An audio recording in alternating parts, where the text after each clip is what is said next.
سینوں سے قرآن نکال لیا جائے گا.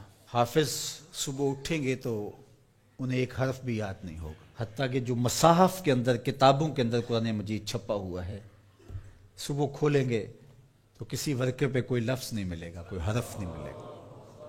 کعبہ اٹھا لیا جائے گا، زلزلے ہوں گے،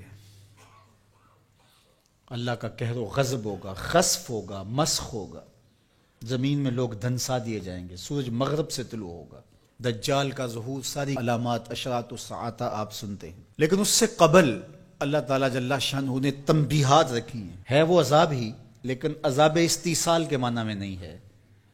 وہ جھنجھوڑنے کے لیے چھوٹے عذاب اللہ تعالیٰ لوگوں پر بھیجتا رہے گا تاکہ لوگ غافل نہ ہوں. ارشاد فرمایا قل هو القادر علی ان یبعث علیکم عذابا من فوقکم. اے حبیب آپ فرما دیجئے اللہ اس بات پہ قادر ہے کہ وہ تمہارے اوپر سے عذاب بھیجے.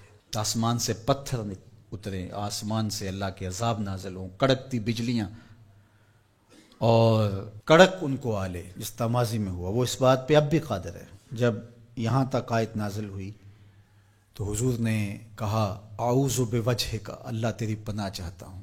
پھر اس کے بعد یہ کلمات نازل ہوئے او من تحت ارجلکم، یا تمہارے نیچے سے وہ عذاب پیدا کر دے، زلزلے آئیں، طوفان آئیں اور تم مٹا دیے جاؤ.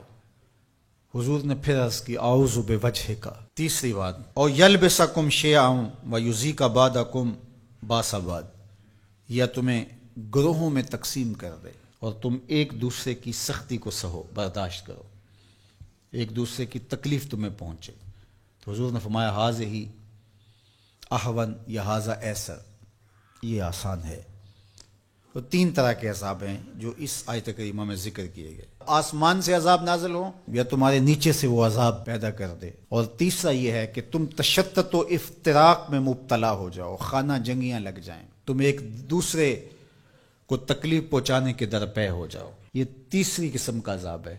اور مسجد اجابہ میں حضور نے جو 3 دعائیں مانگی تھیں اس میں تیسری دعا مانگنے سے روک دیا گیا، وہ یہی تھی. حضور مانگنا چاہتے تھے اللہ یہ امت فرقہ فرقہ نہ ہو، ٹکڑیوں میں نہ بٹے، یہ امت آپس میں ایک دوسرے کو توڑنے نہ لگ جائے، ایک دوسرے کے گریبان کو نہ نوچے. لیکن حضور کو منع کر دیا گیا کہ یہ ہوگا جب بدکاریاں ہوں گی، جب گناہ ہوں گے تو اللہ جل شانہ اس کے بدلے میں ان پر جو چھوٹا عذاب مسلط کرے گا، جو ان بڑے عذابوں کے مقابلے میں چھوٹا ہے.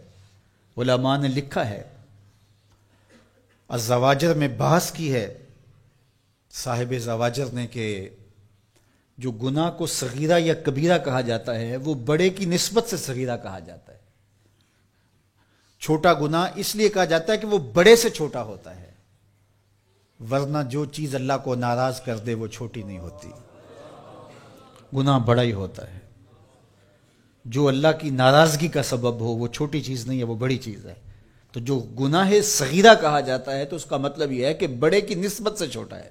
تو جو چھوٹا عذاب کہا گیا تو چھوٹے عذاب سے مراد جو بڑے کی نسبت کم درجے کا ہے. تو عذاب ہے، تو اوپر سے عذاب اور نیچے سے عذاب یہ اس امت پہ نہیں ہوں گے.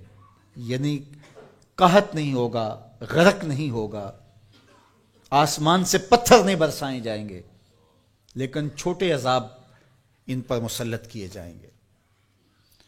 اور ان میں سے قرآن نے یہاں جس عذاب کا ذکر کیا کہ آپس میں تم الجھ پڑو گے، خانہ جنگیوں میں مبتلا ہو جاؤ گے، یہ تمہارے گناہوں کے سبب سے ہوگا. اور پھر جب الجھاؤ پیدا ہوتا ہے تو برکتیں اٹھ جاتی.